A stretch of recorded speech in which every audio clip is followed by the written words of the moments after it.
October 5ஆம் தேதி முதல் உங்கள் ஜெயச்சந்திரன் இப்பொழுது மிக பிரம்மாண்டமாக கீழ்கட்டளையில். நக்கீரன் நேயர்களுக்கு வணக்கம். இந்த நேர்காணலில் சிறப்பு விருந்தினர் மூத்த பத்திரிகையாளர் திரு சிவபிரியன் அவர்கள். வணக்கம் சார். வணக்கம் சார். இந்த கரூர் ஸ்டாம்பீட் நேற்றைய தினம் நீதிமன்றங்களில் வழக்கு நடந்தது. நீதிமன்றம் விஜய் கட்சியை நோக்கி பல காட்டமான கேள்விகளை எழுப்பியிருக்காங்க. அது மட்டும் இல்லாமல் தமிழக அரசிடமும் பல உத்தரவுகளை பிறப்பிச்சிருக்காங்க. இந்த நீதிமன்றம் வழக்குகள் பற்றியும் அதனோட உத்தரவு பற்றியும் உங்களுடைய முதற்கட்ட பார்வை எப்படி சார் இருக்கு? இல்ல, நீதிமன்றம் நீதிபதி ஒரு சாமானிய மக்களாக ஒரு சாமானியருக்கு என்ன தோன்றுமோ அந்த விஷயத்தை மிகவும் வெளிப்படையாக பேசியிருக்கிறார். அது என்ன சொல்லியிருக்கிறாருன்னா, அந்த ஆர்டர்ல அந்த பஸ்ஸை முதல்ல சீஸ் பண்ணுங்க, அதுல இருக்கிற சிசிடிவி ஃபுட்டேஜ் எல்லாம் எடுங்கன்னு சொல்லியிருக்கிறார். என்னன்னா, நீதிபதி சொல்றது என்னன்னா, நாமக்கலுக்கு, அதாவது திருச்சியிலிருந்து நாமக்கலுக்கு போகின்ற வழியில விஜய் அவர்களுடைய அந்த கட்சி கூட்டம், அதாவது அந்த கட்சி விஷயங்கள், விஜயனுடைய அந்த பிரச்சார வண்டி கடக்கும் பொழுது அங்க என்னென்னலாம் நடக்குது. 2 பைக் வருது, அந்த பைக்கெல்லாம் அந்த வண்டிக்கு ரொம்ப க்ளோஸா டேஞ்சரஸ்லி ஃபாலோ பண்றாங்க. ரொம்ப க்ளோஸா வருது, டிரைவர் பார்த்து நிறுத்துறாரு. அதன் பிறகு கூட விஜய் அவர்களை கண்டிக்கிறதாக இல்ல போங்கன்னு சொல்ற மாதிரி வீடியோஸ் வருது. ஆனா மைக்கை எடுத்து விஜய் அவர்கள் பேசியிருக்கணும், தம்பிகளா தயவு செஞ்சு என்ன ஃபாலோ பண்ணாதீங்க, இந்த மாதிரி டேஞ்சரஸா ஃபாலோ பண்ணாதீங்க அப்படின்னு சொல்லியிருந்தாருன்னா அவங்க ஓரளவுக்கு கேட்டிருக்கிறதுக்கான வாய்ப்பு இருக்கு. ஒவ்வொரு இடத்துலயும் இந்த மாதிரி விஷயங்களை, இல்ல இந்த மாதிரி மரத்துல ஏறுறது, கரண்ட் கம்பத்துல ஏறுறது, இந்த மாதிரி விஷயங்களை விஜய் வெளிப்படையாக கண்டிக்காததால் அவர் அதை கண்டோன் பண்றாரோ, அதை மறைமுகமாக அவர் ஏற்றுக்கொண்டாரோ, அதை ரசிக்கிறாரோ அப்படிங்கிற எண்ணம் தான் எல்லாருக்குமே மேலோங்கி இருந்தது. அந்த எண்ணத்தை தான் நீதிபதி அவர்கள் வெளிப்படுத்தி இருக்கிறார். இப்போ என்னன்னா, நீதிபதி அவர்கள் பேசினது எல்லாமே அப்சர்வேஷன்ஸ் எல்லாமே ஆர்டர்ல வராது, நான் ஒத்துக்கிறேன். ஆனா இதுல நீதிபதி பேசினதெல்லாம் சரியா தவறாங்கிறதெல்லாம் மீறி ஒரு சாமானியருக்கு என்னென்ன கேள்விகள் தோன்றியதோ, என்னென்ன சந்தேகங்கள் தோன்றியதோ, அந்த சந்தேகங்கள் எல்லாத்தையுமே நீதிபதி அவர்கள் நேற்று வெளிப்படையாக பேசியிருக்கிறார். அதுல ரொம்ப முக்கியமா நீதிபதி அரசாங்கத்தையும் சாடுகிறார். நீங்க ஏன் பர்மிஷன் முதல்ல கொடுத்தீங்கிறதுல இருந்து எல்லா கேள்விகளுக்குமே அவர் எல்லா கேள்விகளையும் அரசாங்கத்தின் மீதும் நீட்டுகிறார். விஜய் அவர்களுக்கும் பல கேள்விகளை வைக்கிறார். சோ அவர் விஜயை மட்டும் தீட்டிட்டு கவர்மெண்ட்டை இல்ல கவர்மெண்ட் பண்ணதெல்லாம் சரின்னுலாம் சொல்லல. கவர்மெண்ட் பண்ணது சரின்னு அந்த நீதிபதி எங்கேயுமே சொல்லல. அரசாங்கத்தை நோக்கியும் பல கேள்விகளை எழுப்புகிறார். சோ அப்ப நீதிபதி எங்கோ ஒரு இடத்துல அவர் நடுநிலையாக இருந்து இந்த விஷயத்துல நிறைய விஷயங்கள், பேசப்படாத விஷயங்கள் எல்லாம் ரொம்ப பேசி இருக்கிறது வரவேற்க தகுந்த விஷயம். எப்பவுமே நீதிபதிகள் சுவமோட்டோவா ஒரு கேஸ் எடுக்கிறதும் இல்ல இது போன்ற கேஸ்ல பேசும்போது பப்ளிக் ஒப்பீனியனுக்கும் அவங்க பேசுறதுக்கும் ஒரு டிஸ்கனெக்ட் இருக்கும். ஆனா நீதியரசர் செந்தில்குமார் அவர்களுடைய அந்த கமெண்ட்ல எனக்கு ஒரு டிஸ்கனெக்ட் தெரியல. அவர் நிறைய விஷயங்களை பார்த்து மக்களினுடைய எண்ணங்களை பிரதிபலித்திருக்கு. அதுல முக்கியமான விஷயம் என்னன்னா, எல்லாருமே கேட்ட கேள்வி, ஒரு கட்சி தலைவராக விஜய் அவர்கள் தார்மீக பொறுப்பேற்று அங்கு இருக்க வேணுமா வேணாமா அப்படிங்கிற அந்த கேள்வியை மறைமுகமா அவர் கேட்டிருக்கிறார். எல்லாருமே அந்த இடத்தை விட்டு வெளியேறி விட்டார்கள், இது ஒரு கட்சியா அப்படின்னும் போது அது ரொம்ப நியாயமான ஒரு கேள்வி. என்னவென்றால், நீங்க விஜய் அவர்களுக்கு பாதுகாப்பு அங்கு இல்லைன்னு வச்சுப்போம்.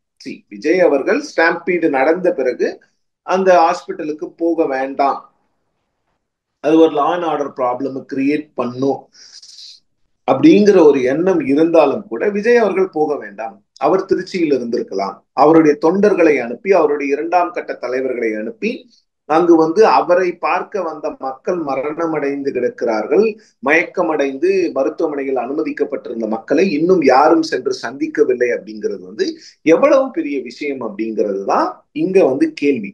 என்னன்னா, 8 நாள் ஆச்சு, இன்னைக்கு 7 நாள் ஆச்சு, ஒரு வாரம் ஆயிடுச்சு, இன்னும் தாவேக்காவிலிருந்து யாரும் போய் சந்திக்கல. அவர்கள் கொடுக்கவதா சொன்ன இந்த நிவாரண தொகை இன்னும் அவங்களுக்கு போய் சேரல. தாவேக்காவிலிருந்து ஒரு இரங்கல் கூட்டம் கூட நடத்தவில்லை அப்படின்னும் போது இது என்ன விதமான ஒரு கட்சி? இந்த கட்சிக்கு பொறுப்பு இல்லையா? இந்த கட்சிக்கு ஒரு அக்கௌண்டபிலிட்டி இல்லையா? ஒரு ரெஸ்பான்சிபிலிட்டி இல்லையான்னு எல்லாரும் கேட்ட அதே கேள்வியை தான் நீதிபதியும் கேட்டிருக்கிறார். சோ அரசாங்கத்தின் மீதும் கேள்விகள் எழுப்பப்பட்டிருக்கிறது. நீங்க ஏன் ஆக்ஷன் எடுக்கலன்னு கேட்கிறார். நியாயமான கேள்வி. நீங்க விஜய் எஃப்ஐஆர் ஃபைல் பண்ணிருக்கீங்க, இவ்வளவு 41 உயிர் போயிருக்கு, இங்க 2 பேரை தான் அரெஸ்ட் பண்ணிருக்கீங்க இது வரைக்கும். இந்த மாவட்ட செயலாளரை மட்டும் அரெஸ்ட் பண்ணிருக்கீங்க, மற்றவங்களெல்லாம் ஏன் நீங்க இன்னும் அரெஸ்ட் பண்ணலன்னு கேட்கறது ரொம்ப நியாயமான கேள்வி. இன்னொன்னும் கேட்கிறாரு, ஒருவேளை இந்த அரசாங்கம் விஜய் கிட்ட லீனியன்டா இருக்குதோ அப்படின்னு ஒரு வார்த்தையும் சொல்கிறார். நியாயமான ஒரு விஷயம். ஏன்னா கவர்மெண்ட் விஜய் அவர்களை கை வச்சாலோ இல்ல அவரை எஃப்ஐஆர்ல ஆட் பண்ணாலோ இல்ல ஏதாவது பண்ணாலோ அது அவங்களுக்கு பொலிட்டிக்கலி பேக்ஃபயர் ஆயிடும். அப்படிங்கிறதுனாலதான் அரசாங்கம் விஜய ரொம்ப ஒரு காஷியஸான அப்ரோச்ல ஹேண்டில் பண்றாங்க. அந்த காஷியஸான அப்ரோச் அரசாங்கத்துக்கு ஒரு ஒரு பொலிட்டிக்கல் பார்ட்டியா வேணா கரெக்டா இருக்கலாம், ஆனா ஒரு அரசாங்கத்துக்கு அது சரியான விஷயம் கிடையாது. சட்டம் என்பது சரிசமமாக இருக்க வேண்டும். இதுவே விஜய் போன்ற உச்ச நட்சத்திரமாக இல்லாமல் வேறு யாராவது ஒரு ஒரு ஒரு ஒரு என்ன சொல்றது, ஒரு ஒரு கூட்டத்துல இந்த மாதிரி நடந்ததுன்னா அந்த கூட்டத்தினுடைய ஆர்கனைசர்ஸையும் அந்த கூட்டம் நடத்தினவரையும் அரசாங்கம் விட்டு வைத்திருக்குமா அப்படிங்கிற கேள்வி இருக்குதுல்ல. அந்த கேள்வி அந்த இடத்துல இருந்துதான் இந்த கேள்விகள் எல்லாம் எழுகிறது. சோ அரசாங்கத்தின் மீதும் இதில் தவறு இருக்கிறது, விஜய் மீது மிகப்பெரிய தவறு இருக்கிறது. அந்த இடத்தை விட்டு அவர்கள் ஓடிவிட்டார்கள் அப்படிங்கிறது தான் இங்க கவனிக்கப்பட வேண்டிய ஒரு விஷயம். அது ஒரு அசம்பாவிதம் நடந்து விட்டது. அதை பிரேவா ரொம்ப தைரியமா அந்த அசம்பாவிதத்தை எதிர்க்காமல் அந்த அசம்பாவித இடத்திலிருந்து ஓடிவிட்டு அவர்கள் வேற எந்த ஒரு என்ன சொல்றது, ஒரு முதலுதவி செய்வதோ அந்த மாதிரி எந்த ஒரு உதவியை கூட அவர்களை தேடி அவர்களை நாடி வந்தவர்களுக்கு அவர்கள் செய்யவில்லை அப்படிங்கிறது தான் இங்க மேலோங்கி பார்க்கப்பட வேண்டிய விஷயம். ஒரு ஒரு அரசியல் கட்சி அரசியல் அப்படிங்கிறதெல்லாம் தாண்டி ஒரு மனிதாபியமான அடிப்படையில் விஜயினுடைய கட்சி செய்தது சரியா தவறா அப்படின்னா நிச்சயமாக தவறு. சார், நீங்கள் சொன்னது போலவே நீதிபதி நடுநிலையா நின்று ஒரு உத்தரவு கொடுத்துருக்காருன்னு சொல்லிட்டு ஒரு பக்கம் பார்க்கப்பட்டாலும், இன்னொரு பக்கம் இன்னைக்கு சமூக வலைத்தளங்கள் ஃபுல்லாகவே என்ன ஒரு வாதம் வைக்கப்படுது அப்படின்னா, நீதிபதி செந்தில்குமாரோட அந்த டிஎம்கே பின்புலம், அவங்களோட தாயார் டிஎம்கே எம்எல்ஏவாக இருந்திருக்காங்க, அவங்களோட வீட்டு கல்யாணத்திற்குலாம் சிஎம் போயிருக்காரு, அதனால டிஎம்கேக்கு ஆதரவாக தீர்ப்பு கொடுத்துருக்காருன்ற மாதிரி ஒரு வாதம் முழுக்க சோசியல் மீடியா முழுக்க வைக்கப்படுது சார். இந்த வாதத்தை பற்றி நீங்கள் எப்படி பார்க்குறீங்க சார்? இல்ல ஆட்ரிபியூட்டிங், நீங்க ஒரு வேர்டிக்ட இல்ல ஜட்ஜை நீங்க கிரிட்டிசைஸ் பண்ணலாம், இது தவறு இது சரின்னு சொல்லலாம். ஆனால் அவர் திமுகவுக்கு ஆதரவாளர்னு ஒரு ஜட்ஜ்மெண்ட்டுக்கு நீங்க மோட்டிவ் ஆட்ரிபியூட் பண்ணீங்கன்னா பண்றவங்க யாரா இருந்தாலும் அவர்கள் கைது செய்யப்படலாம். இந்த விஜயினுடைய ரசிகர்களும் விஜயினுடைய தொண்டர்களுக்கும் அடிப்படை அரசியல் அறிவோ இல்ல அடிப்படை கான்ஸ்டிடியூஷனல் நாலேஜோ இல்லை. அவங்க இந்த மாதிரி எல்லாம் பண்ணி மாட்டிக்க வேண்டாம். ஏன்னா ஒரு ஜட்ஜோடைய வீட்டுக்கு அவருடைய வீட்டு கல்யாணத்துக்கு முதல்வர் போறதுங்கிறது ஒரு சாதாரண விஷயம், எல்லா மாநிலங்களிலும் நடக்கக்கூடிய ஒரு விஷயம். செந்தில்குமார் நீதியரசர் செந்தில்குமார் வீட்டுக்கு மட்டும் முதலமைச்சர் ஸ்டாலின் செல்லவில்லை, வீட்டு கல்யாணத்துக்கு மட்டும். நிறைய ஜஸ்டிஸ் நிறைய நீதியரசர்களுடைய இல்ல திருமணங்களுக்கு சென்றிருக்கிறார். அதிமுகவினுடைய ராஜ்யசபா எம்பி திரு இன்பதுரை அவர்கள் சென்றிருக்கிறார். அப்ப அதிமுகவுக்கும் இதுல தொடர்பு இருக்குன்னு சொல்லிக்கலாமா? இதெல்லாம் விஜய் ரசிகர்களுக்கு ஒரு வேண்டுகோளாவே நான் சொல்றேன்.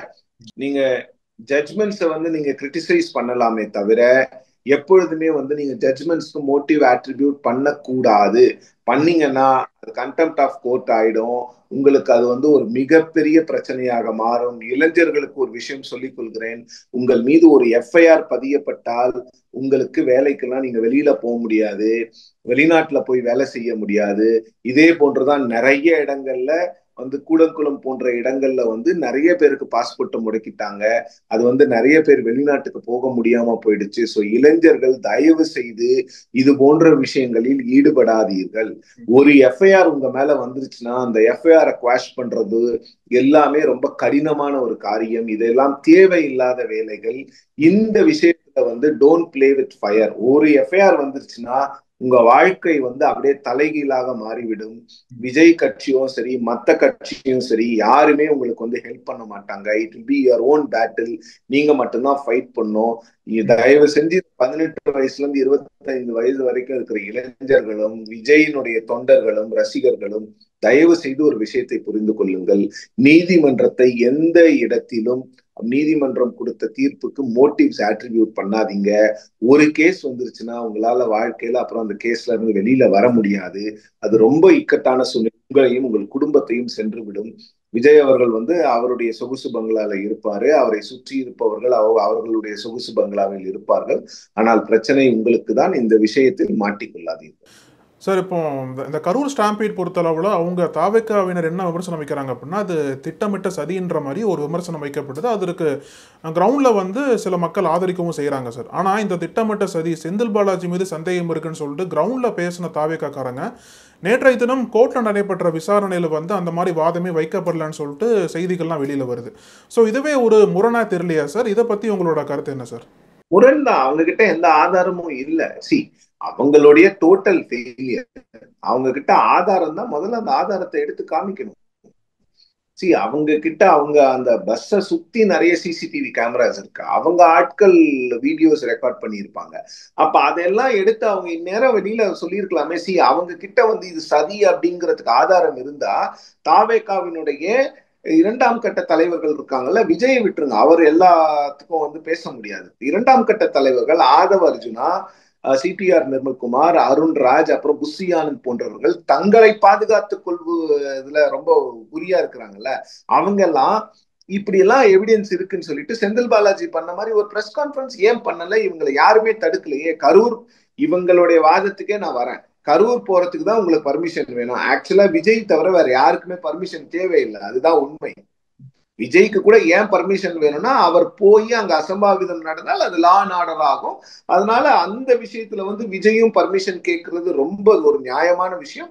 அரசாங்கமும் எங்க பர்மிஷன் இல்லாம நீங்க வராதீங்க சார்ன்னு சொல்றது அது ஒரு பப்ளிக் ஆர்டர் மீது இருக்கக்கூடிய ஒரு நம்பிக்கை.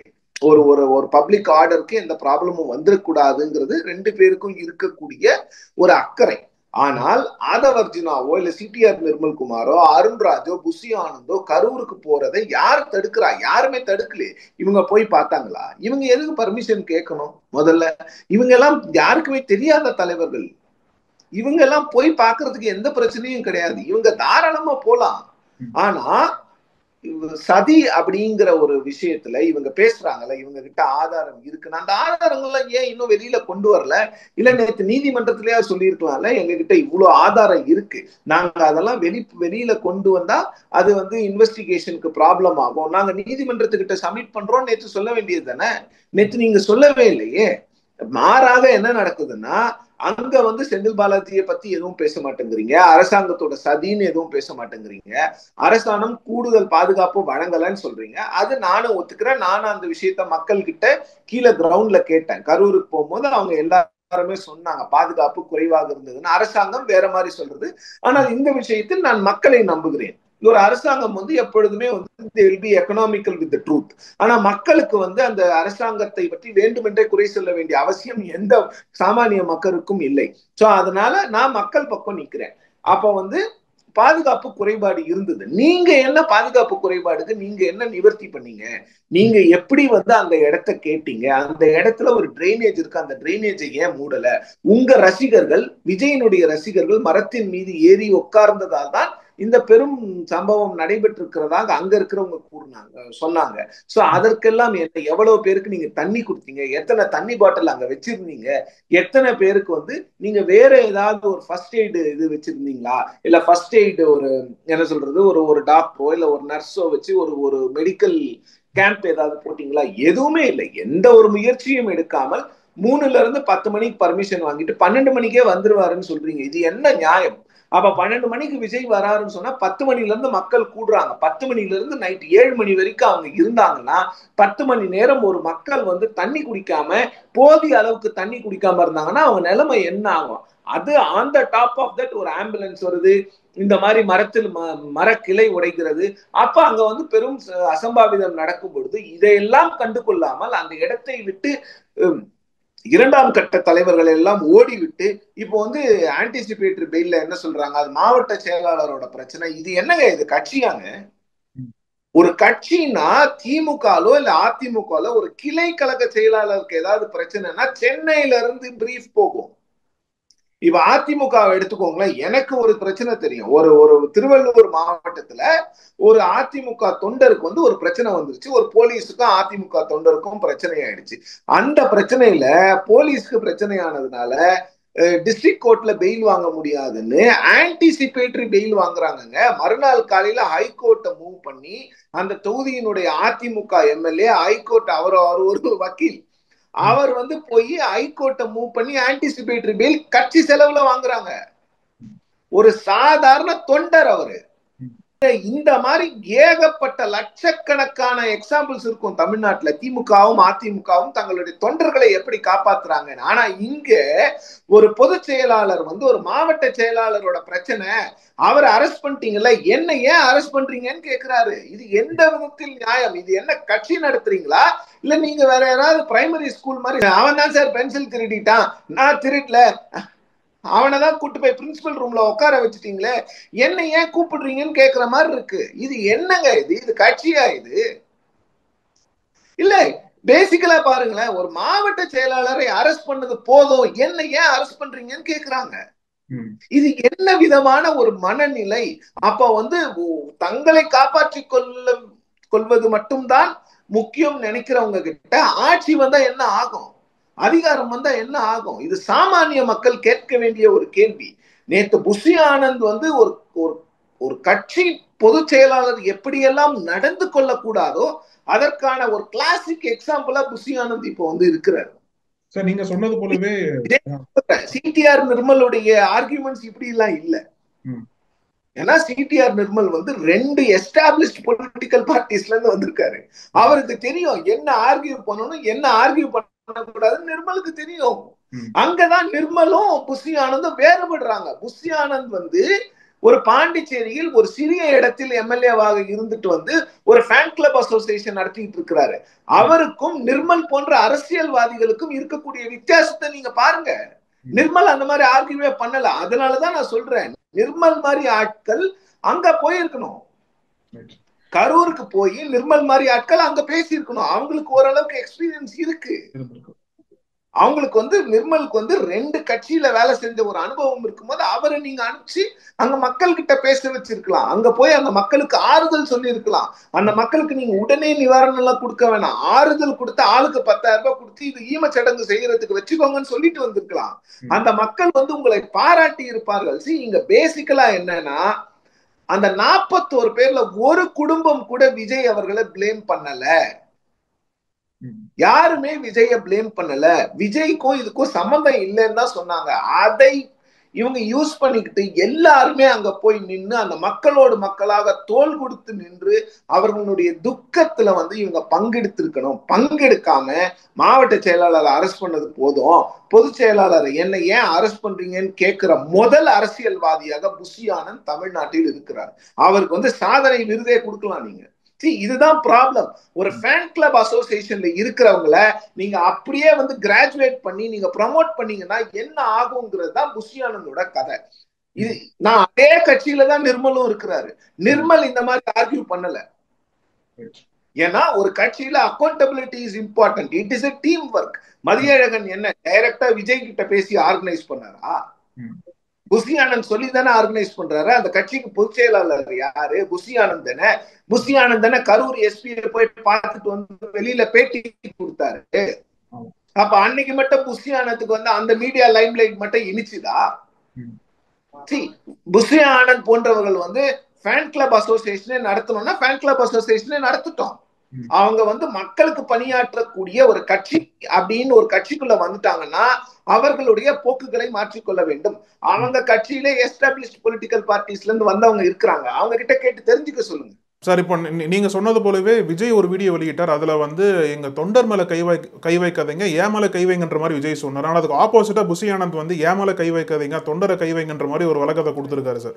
இப்போ இதை பத்தி பார்க்கும்போது நீங்க சொன்னது போல கிரவுண்ட்ல வந்து பாதிக்கப்பட்ட மக்கள் விஜய் மேல கோபத்தில் இல்லைன்ற மாதிரி சொல்றீங்க இல்லையா? அதுவே வந்து விஜய்க்கு ஒரு பாசிட்டிவான ஒரு சென்டிமெண்ட்டாக மாறுது இல்லை சார்? ஏன்னா இப்போ விஜய் வந்து மன்னிப்பு கேட்கல, அவங்க தான் ஃபர்ஸ்ட் டிமாண்ட் பண்ணணும். ஆனால் அந்த டிமாண்ட் வந்து அவங்கள்ட்ட இருந்தே வரல. அப்படி பார்க்கப்பட்ட சமயத்தில் கிரவுண்டில் விஜய்க்கு சப்போர்ட் அதிகமாக இருக்கிற அப்படிங்கிற மாதிரி தான் பார்க்கப்படுது. ஸோ என்னதான் இந்த நீதிமன்றங்களை விசாரணை ஆகட்டும், இந்த உத்தரவுகளாக வந்தாலும் இந்த உத்தரவுகள் கிரவுண்ட்ல வந்து எப்படி திமுகவுக்கும் தாவேகாவுக்கும் தாக்கத்தை ஏற்படுத்தும் பாக்குறீங்க சார்? இல்ல, கிரவுண்டை பொறுத்த வரைக்கும் விஜய திட்டவங்களும் இருக்கிறாங்க, இல்லைன்னா சொல்லல. 40 வயசுக்கு மேற்பட்டவர்கள் எல்லாருமே, பெரும்பான்மையானவர்கள் வந்து விஜய் மீது நியாயமான விமர்சனங்களை வைக்கிறார்கள். அந்த 18ல இருந்து 40 வயசுக்கு இருக்கிறவங்கள ஒரு பிரிவினர் வந்து விமர்சனங்களை வைக்கிறாங்க, இல்ல நான் சொல்ல. விஜய்க்கு இன்னமும் சப்போர்ட் இருக்கு. ஆனா அந்த சப்போர்ட் வந்து இன்டெஃபினிட்டா இருக்காது. இப்போ என்னன்னா, ஒரு வாரம் ஆயிடுச்சு, இனிமே வந்து விஜய் என்ன இப்படியே சைலண்டாவே இருந்தாருன்னா அந்த சப்போர்ட்டும் போயிடும். என்னடா 10 நாள் ஆச்சு, 20 நாள் ஆச்சு, இன்னும் அவர் அமைதியாவே இருக்கிறாரு, அப்ப அப்படிதான் இருப்பாரோன்னு மக்கள் மனதுல ஒரு எண்ணம் வந்துடும். இந்த பெனிஃபிட் ஆஃப் டவுட் வந்து ரொம்ப நாளைக்கு இன்டெஃபினிட்டா விஜய்க்கு இருக்காது. அதை விஜய் புரிந்து கொள்ள வேண்டும். இந்த சப்போர்ட்ங்கிறது வந்து இப்போதைக்கு இந்த சப்போர்ட் விஜய்க்கு வர்றதுக்கு கூட கவர்மெண்ட் மேல இருக்கிற ஆன்டி இன்கம்பன்சியை சேனல் பண்றதுக்கு மக்களுக்கு வேற வழி தெரியல.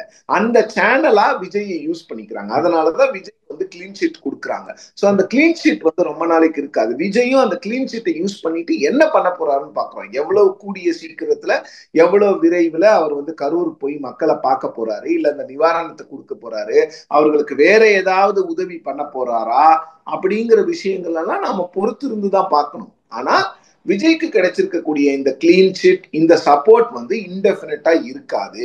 அதை விஜய் வந்து எப்படி பொலிட்டிக்கலா கேபிட்டலைஸ் பண்ணிக்க போறாருங்கிறதெல்லாம் விஜயினுடைய அரசியல் தந்திரம் அடங்கி இருக்கிறது. அவர் இப்படியே விட்டுட்டாருன்னா அது நாளைக்கு வந்து அது அந்த சப்போர்ட் வந்து யூஸ் ஆகாம போயிடும். அந்த சப்போர்ட்டை வந்து நாள் போக போக ஒரு அரசாங்கமோ இல்ல அதிமுகவோ அதை யூஸ் பண்ணிக்கிறதுக்கான வாய்ப்புகளை தான் நான் அதிகமா பாக்குறேன். சார், இப்போ இறுதியா ஒரு கேள்வி.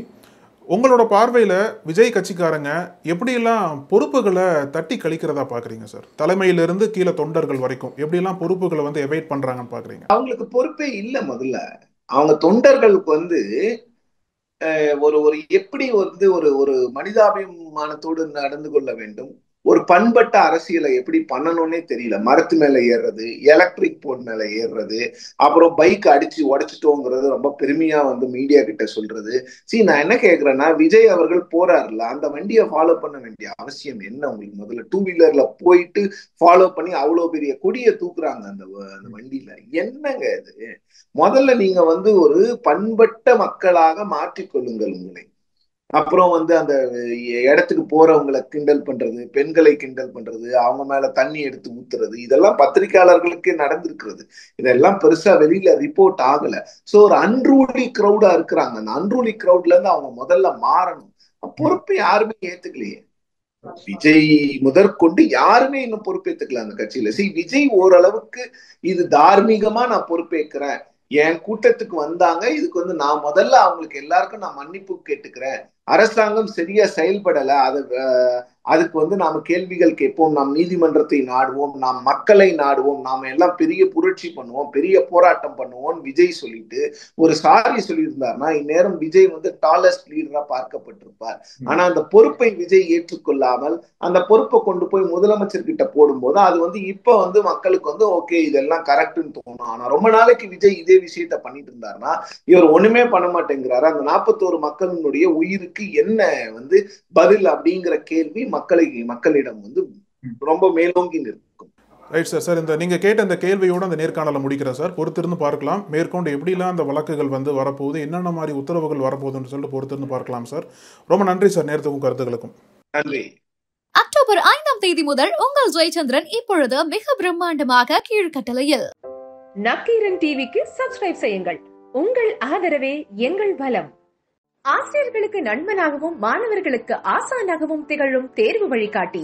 ஒவ்வொரு பாடத்திற்கும் அனுபவமிக்க ஆசிரியர்களின் துல்லியமான தெளிவான விடைகள். CNC இருக்கு, தேர்வு பயம் எதற்கு? இது தீரன் பப்ளிஷிங் ஹவுஸ் விற்பனை வெளியீடு.